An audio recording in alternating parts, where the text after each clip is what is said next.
If you were standing on a catwalk that you really needed to get off of fast, and you didn't have a ladder, but you did have a big vat of liquid boogers right under you, you would think of the same solution.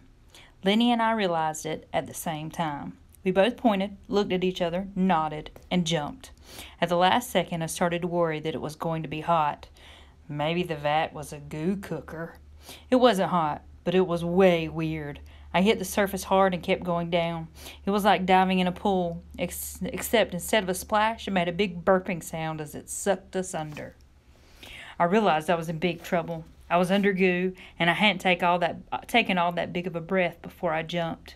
It was so thick, and it just surrounded me and seemed to be squeezing tighter and tighter. And when I tried to move my arms to swim, it was like there was nothing there to push against. Then I felt a strong suction pulling me, and I got sucked out of the vat and into a chute that became a trough for the river of goo. Gasping for breath, I pawed at the snot covering my eyes, then looked for Lenny. I saw him right behind me, all coated in green snot. He must have swallowed some of the goo because he was snorting it out of his nose. It was the most disgusting thing I'd seen since he used that weird booger blaster a few minutes earlier. I looked away. That's when I realized we were moving very, very slowly. It really was like one of those water slides at Six Flags over here, Sprinkle, just a lot slower. Lenny, where... I started, but then I heard the sound I'd been dreading. The catwalk door banged open, and the karate instructors and bodybuilders came stomping out into the catwalk, yelling and hollering. We lay as flat as we could go in the Goo Trough. I hoped that from above we would look like nothing more than two lumpy boogers in the stream of snot. "They got down somehow," shouted somebody. Probably that cruddy mime. "Everybody downstairs. We got a werewolf and a rodeo queen on the loose. Search the factory. Cover every exit. Shoot to kill. And somebody leave a note for the goo department. Looks pretty lumpy tonight." There was nothing to do but just lie there and slowly ooze down the trough to get to wherever it was we were going. What I could see, by looking past my feet, was the goo bottling machine about 20 feet away. At some point, the trough would drip us down there, and we were going to be too lumpy to go any farther. The karate guys must have given up on the catwalk and come down in the elevator. I could hear them searching the factory below us. Then the mime came in and started shouting at them. "All right, the plumbers say they haven't gotten out. That means they're in the building somewhere. We're going to search till we find them. Harris, you and Mackenzie stay here and guard the door. The rest of you split up and check every hallway and..." The voice faded, and I figured they were too far away to hear us, but I whispered anyway. "Hey, Lenny, are you okay?" "Yeah, how about you?" "Fine, but we're going to come to the end of the trough before too long. We can't stay here." "What do you think?" whispered Lenny. "Should we try finding our way past Harris and Mackenzie?" "I've got another idea," I whispered back, and I told him about what I could see up ahead. In a minute, the trough was going to pass over a conveyor belt. Every few seconds, a big dishwasher-sized box came riding along on the belt on its way to a machine that filled it full of confetti or something. Then the conveyor belt went through a door in the wall to who knows where. "If we time it right, we can hop right into a box." "Sounds good to me," he said. "You've done a great job so far." "Are you making fun of me?" I asked, since after all I'd almost gotten him killed and then made him jump into a vat of fake snot. "No, I'm serious. You saved my life, I think, and I'm not even sure why." "Because I like you." "Oh, you mean you... Shh! Here comes a box. I'm going for it." I didn't jump into the box so much as drip into it. The goo made it a slow motion sort of thing, which was good because that way I only made a little plop when I landed. A few seconds later, I heard another little plop that must have been Lenny getting into a box.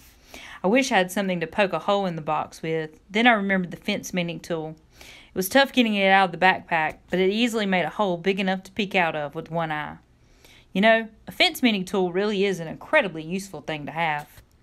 I put my eye against the hole and looked out, just in time to see I was about to go under the confetti machine. Like a total idiot, I looked up and got whammed right in the face by about 20 pounds worth of tiny pieces of paper. Then another machine closed the lid and taped it shut. For a second, I thought I was going to suffocate. I was buried under a chameleon bits of paper. Then I remembered I could put my mouth to the hole and breathe. I wonder if Lenny had had time to make a hole. I squirmed around a bit so I could have enough room to take a breath and then look back through the hole. I could see where the conveyor belt was about to go through the wall. Instead of a door, there were strips of thin plastic hanging down. The box pushed them aside, and suddenly I was in a totally different room. I could hear people talking and shouting orders. Not like the mime or the brainwashed karate guys. I got a look at a couple of them, and they looked like regular factory workers. "All right, Linda," I heard a voice say from nearby. "That's the last 2 boxes for this truck." Suddenly I felt myself being picked up. "Jiminy H. Cricket, this stuff is heavy," said a woman's voice. Must be Linda, I realized. "Yes, it's heavy," said the first voice, "but it's an honor to carry it, isn't it?" "Yeah, it's an honor," said Linda, "but it's killing my cockamamie back."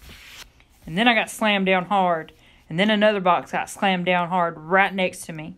I could see a hole in that box, and an eyeball looking out. It was Lenny. He waved a goo-covered finger at me. It had little bits of red, white, and blue confetti stuck to it. I waved back with my own confetti-covered finger.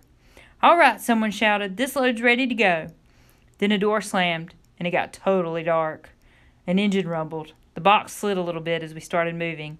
We were stuck in boxes, covered in goo and confetti, in the dark, in the back of a truck, going to who know where. I had to wonder, had I saved Lenny or just gotten us in worse trouble? So there I am in the box in the truck, trying to hide, and my cell phone goes off. The ringtone was the theme from my show, which was kind of embarrassing. Anyway, I grabbed it as fast as I could and turned the ringer off. It said I had a text message. "Sorry I missed your second visit to factory.